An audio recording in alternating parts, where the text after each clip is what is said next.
Hello, আসসালামু আলাইকুম। প্রিয় ইকনা ইউনিয়নবাসী,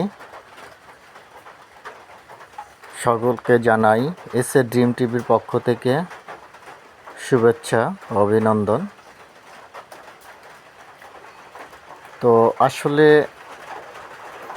বর্তমান সমাজ এবং দেশের যে অবস্থা, সেই প্রেক্ষাপটে আমি নিজেরই আসলে মনটা খুব ভারাক্রান্ত। সোশ্যাল মিডিয়ায় আমরা আসলে সবসময়ের জন্য ভালো সংবাদগুলাই, বিশেষ করে আমি ভালো সংবাদগুলো দেখলে নিজের কাছেও ভালো লাগে, নিজের মনটাও ভালো থাকে। বাট ইদানিং যে অবস্থাটা শুরু হয়েছে, আসলে সোশ্যাল মিডিয়ায় ঢোকাটাই আসলে মনে হয় একটা বিরক্তিকর অবস্থার সৃষ্টি হয়েছে। চারিদিকে মানুষের নৈতিক অবস্থার যে স্খলন ঘটছে, মানুষের মধ্যে আসলে মনে হচ্ছে যে দিন দিন মনুষ্যত্বই হারিয়ে যাচ্ছে। মানে যেটা আমরা বই পুস্তকের ভাষায় জেনেছি যে আয়ামে জাহেলিয়া একটা যুগ ছিল। তো তখনকার মানুষের আসলে হিতাহিত জ্ঞান, নৈতিক চরিত্র বলে কিছু ছিল না। তো এখন হাজার হাজার বছর পরেও এখন আমার মনে হচ্ছে যে আমরা সেই জাহিলিয়ার যুগে আবার প্রবেশ করতেছি। তো আসলে এটা খুবই কষ্ট বা দুঃখের ব্যাপার। তো যেটা আমাদের জীবনে ঘটছে, এটা যেন আমাদের পরবর্তী প্রজন্ম আসলে এগুলার মুখাপেক্ষী না হয়, সেজন্য আমাদের এখন থেকে সচেতন হওয়া উচিত। বিশেষ করে বর্তমান প্রজন্মের যে ছেলে মেয়ে, তারা আসলে অধিকাংশই মোবাইলে আসক্ত। তা আমরা চাই যে মোবাইল থেকে তাদের দূরে রাখার জন্য। সেটার একমাত্র পথ হচ্ছে তাদের মানসিক বিকাশ ঘটানো, আর সেটা সম্ভব হচ্ছে খেলাধুলার মাধ্যমে। তো আমরা যদি তাদের মোবাইলের থেকে ফিরিয়ে মাঠে নিয়ে আসতে পারি, তাহলে তাদের মানসিক বিকাশ যেমন ঘটবে, তেমনি বর্তমান যে নৈতিক স্খলনের জায়গা, সেটা থেকেও আমরা তাদের ফিরিয়ে রাখতে পারবো বলে আমার বিশ্বাস। সেটারই পরিপ্রেক্ষিতে আমি আসলে খুবই সন্তুষ্ট যে আমাদের ছোট ভাই মোল্লা রাজু আহমেদ, সে ছোট বাচ্চাদের নিয়ে একটা ফুটবল একাডেমি গঠন করেছে। সেটা হচ্ছে ইতনা ফুটবল একাডেমি।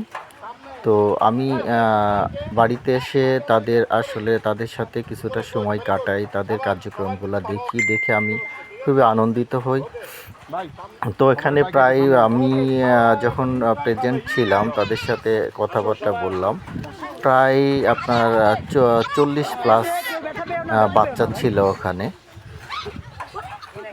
তো তাদের সাথে কথাবার্তা বলে যেটা বুঝেছি যে আসলে তাদেরও মধ্যে তারা খেলাধুলার প্রতি খুবই আগ্রহী। এই আগ্রহী তাদের রাখার জন্য এবং তাদের তৈরি করার জন্য যে গাইডলাইনটা দরকার, সেটা ছোটো ভাই রাজু যথাযথভাবেই দিচ্ছে। তো এটা থেকেই আপনারা জানেন যে আমি আসলে ছোটোখাটো সমাজ উন্নয়নমূলক কাজ এবং যেটা আমাদের গ্রাম, বিশেষ করে একটা ইউনিয়নের জন্য ভালো কিছু হোক বা ভালো কিছুর আশা আমি করি। আসলে একার দ্বারা অনেক কিছু করা সম্ভব হয় না, আর আমি আসলে ওইরকম ধনাঢ্য কোনো ব্যক্তিও না। আমি চেষ্টা করি নিজের জীবন যাপনের পরে নিজের হাতে যদি এক্সট্রা কিছু থাকে, তাহলে সেটা সমাজ উন্নয়নমূলক কাজে ব্যয় করার জন্য। তো এটার পাশাপাশি আমি আসলে এটাকে কেন্দ্র করেই এসএ ড্রিম টিভি নামে একটা ইউটিউব চ্যানেল প্লাস হচ্ছে আপনার ফেসবুক পেজ খুলেছি। তো এই সমাজের ছোট ছোট উন্নয়নমূলক কাজগুলা যেটা আপনাদের সামনে তুলে ধরা এবং আপনাদের পাশে পাওয়ার জন্য। আপনারা এককভাবে আসলে কোনো কিছুই করা সম্ভব না। আপনারা যদি আমাকে সহযোগিতা করেন, আমার পাশে থাকেন, আমাকে সাহস যোগান, ইনশাল্লাহ আমি এই ছোট ছোট কাজের মাধ্যমে সমাজের কিছুটা হলেও পরিবর্তন আনতে পারবো বলে আমার নিজের বিশ্বাস। তো সেটারই ধারাবাহিকতায় আমি এই বাচ্চাদের তাদের খেলাধুলায় আরও একটু আগ্রহী করার জন্য তাদের কিছু সরঞ্জাম দিতে চাই। সেটা হচ্ছে প্রথমত আমি 41 জন বাচ্চার জন্য 41টা আমরা সুন্দর একটা জার্সি ডিজাইন করেছি।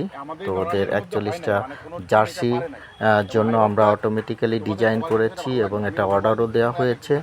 তো এটা এবং কিছু সরঞ্জামের পাশাপাশি আমার প্রায় 15 থেকে 16,000 টাকার মতো প্রয়োজন এই মুহূর্তে। তো আপনারা যদি আমার পাশে থাকেন, আমাকে যদি সহযোগিতা করেন, তো ইনশাল্লাহ এটা আমি করতে পারবো। আর এটা না শুধু পরবর্তীতে আমরা পর্যায়ক্রমে এই ছোট ছোট ইস্যুগুলোকে আমরা বড় ধরনের কাজ করতে পারবো না, বাট এই ছোট ছোট কাজের মাধ্যমে সমাজে আসলে যে যতটা পরিবর্তন আনা সম্ভব আমরা চেষ্টা করব। তো আসলে আমাদের ভালো কাজের সবাইকে অনুরোধ করব যে সবাই ভালো কাজের সাথে থাকবেন, ভালো কাজকে উৎসাহিত করবেন। আর যদি একান্তই কেউ আসলে সাথে থাকতে না পারেন, অন্তত উৎসাহটা যোগাবেন আর কি। তবে সমালোচনা করেন, তবে এমন কোনো সমালোচনা করবেন না যে আসলে পজিটিভ চিন্তা নিয়ে একটা কাজ শুরু করেছে তার জন্য সেখানে বাধা সৃষ্টি না হয়। তো এই অনুরোধ করব। ইনশাল্লাহ সবাই ভালো থাকবেন, দোয়া করবেন আমার জন্য, আমাদের সকলের জন্য। ইনশাল্লাহ ইতনা ফুটবল যে একাডেমিটা তৈরি হয়েছে, এই বাচ্চাগুলোর জন্য আমরা ভবিষ্যতে এদের মধ্যে থেকে দেখতে পারি আমাদের ইন্টারন্যাশনাল বা ন্যাশনাল পর্যায়ে যে এদের কেউ না কেউ ফুটবল দলে অংশগ্রহণ করেছে, এটাই আমার আশা।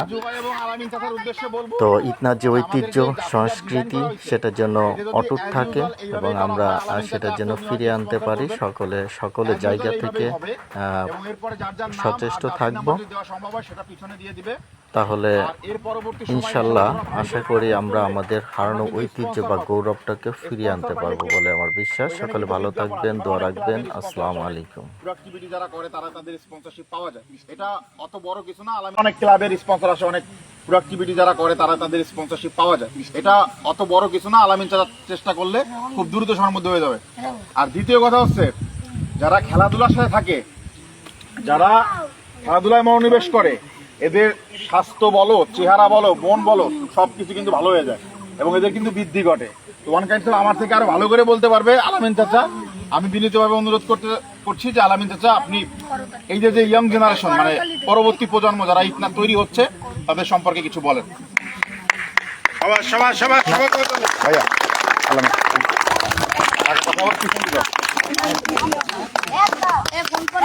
খেলা শুরু হওয়ার আগেই আসলে আমি মাঠে উপস্থিত হয়েছি, তো সবার সাথেই পরিচিত পর্ব আমার ঘটছে। রাজু আসো, ঠিক আছে?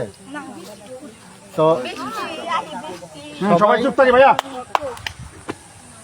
সবাইকে আমি শুধুমাত্র দুইটা কথা বলছি, সেটা আবার রিপিট করি তোমাদের মধ্যে। হ্যাঁ, তোমরা বলো তো কি বলছি আমি? ফার্স্ট প্রায়োরিটিটা হচ্ছে পড়ালেখা, সেকেন্ড প্রায়োরিটি খেলাধুলা। পড়ালেখাটা কেন করব? দুটাই অঙ্গাঙ্গিভাবে জড়িত। যদি তুমি খেলাধুলা করো তাহলে তোমার কি শরীর মন ভালো থাকবে, হ্যাঁ?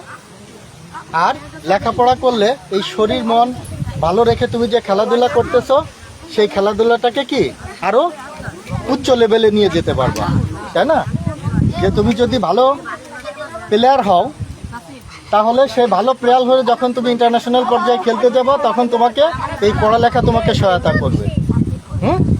দেখো, যারা বাইরে ইন্টারন্যাশনাল পর্যায়ে খেলতেছে, তাদের প্রত্যেককেই বাইরে গেলে কি ইংলিশে কথাবার্তা বলতে পারছে, তাই না?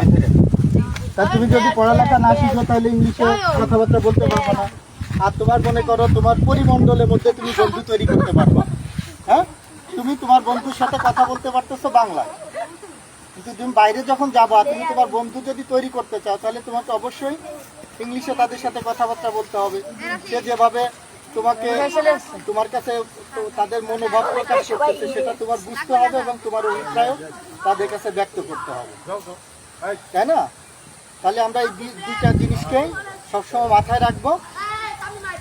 শুধু খেলাধুলা নয়, শুধু পড়ালেখা নয়, খেলাধুলা এবং পড়ালেখা দুটাই পাশাপাশি সমান গুরুত্ব সহকারে আমরা নিব। বলেন আর কিছু বলে শেষ করেন। 20 নিয়ে এখন কি আর প্র্যাকটিস হবে? না, আছে ম্যাচ আছে। আজকে ম্যাচ আছে না? ফুটবল তো আর 20 টাকা না। আমাদের এই একাডেমিতে আমাদের সত্যিও বড় ভাই উনি মানে যে তোমাদের আগে অনেক আগে আসছে এখানে, ঠিক আছে, তোমাদের উৎসাহ দেওয়ার জন্য, এবং উনি স্পোর্টসকে অনেক পছন্দ করে। আমার ছোট ভাই পাপ্পু, সেও স্পোর্টসকে অনেক পছন্দ করে। সে আমার সাথে অনেক আগের থেকে আমাকে অনেক মানে যে অনেক দিক দিয়ে সাহায্য করছে, যে রাজু ভাই ঠিক আছে, আপনি যে আছেন আমি আপনার পাশে আছি। আলামিন ভাই আমার বড় ভাই, উনিও আমাকে বলছে যে তুমি যে এটা কাজ করতেছো ইতনার জন্য, মানে যে এটা একটা খুবই একটা মানে যে বর্তমান যে সমাজে আমাদের যে নৈতিক যে অধপতন, মানে যে আমরা সবাই বেশিরভাগ কিসে আসক্ত হয়েছি? নো, প্রথমে আমরা হচ্ছে মোবাইলে আসক্ত বেশিরভাগ হয়েছি না? ঠিক আছে, এই মোবাইল আসক্ত না হয় আমরা সবাই কি এখন কি খেলাধুলা মাঠে আসতেছে, ঠিক না? এই যে সবাই আসছো মাঠে কিসের জন্য? খেলাধুলা, ঠিক না? এই সময় তুমি কি করতা? মোবাইল চাপতা না? তো ইনশাল্লাহ আমরা সবাই আমাদের ইতনার ঐতিহ্য, এবং আমরা চাই যে এখান থেকেই বাংলাদেশের জাতীয় পর্যায়ে, মানে জাতীয় পর্যায়ে আমরা সুনাম অর্জন করবো এখান থেকেই, ঠিক আছে? সবাই কি হবে? থ্যাংক ইউ, আসসালামু আলাইকুম।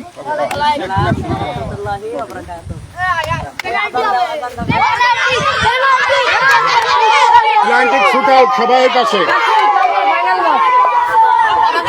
তো ধন্যবাদ ভিউয়ার্স, আমরা আসলে অনেক উপভোগ করলাম বাচ্চাদের খেলা দেখে। তো এখানে আজকের লাইভ শেষ করছি। ইনশাল্লাহ পরবর্তীতে কোনো এক সময় দেখা হবে, কথা হবে ইনশাল্লাহ।